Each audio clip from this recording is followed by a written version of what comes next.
Selamun Aleyküm ve Rahmetullah Barakatuhu değerli izleyiciler. Elhamdülillah sizleri hoş gördük.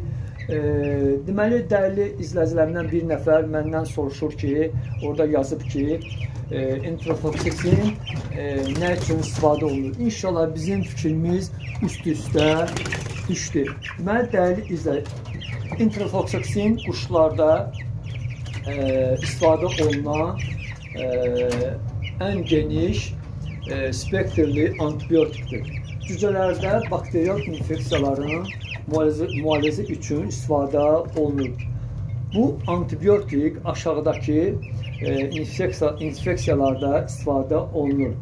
Bağırsaq infeksiyaları, tənəffüs yolları infeksiyası, yəni soyuq dəymə, öskürmə və nəfəs darlığı olanda istifadə olunur və qan zəhərlənəndə.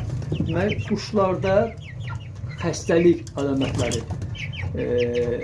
iştahsızlıq, gecikmiş böyümə, ishal, tük tökülməsi və halsızlıq, zəif nəfəs, yəni zəif nəfəs alanda ən çox 10%lik bu dərmandan istifadə olunur. Deməli, verilmə qaydası 1 litr suya 1 mil profilaktiki, 1 litr suya 2 mil xəstələndə, yəni ki, müalicəvi 3-5 gün vermək lazımdır.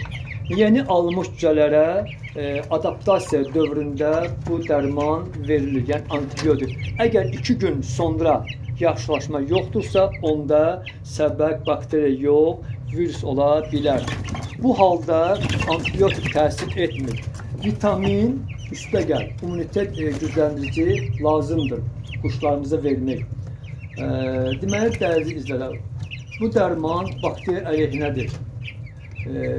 Yəni cücələrin güclənməsi və ilk həftə ölüm riskini azaldır. Dəyərli izləyicilər, ümumiyyətlə quşlarımıza, cücələrimizə daima, yəni ki, mütəmadi vitamin vermək lazımdır ki, onların immuniteti, yəni güclü olsun. Dəyərli izləyicilər, bir şey xatırlamaq istəyirəm ki, kim quşların tövləsində, hinində istilik verirsə, hava soyanda birdən-birə havaya buraxmasın. Çünki istidən soyuğa quşlar xəstələnir.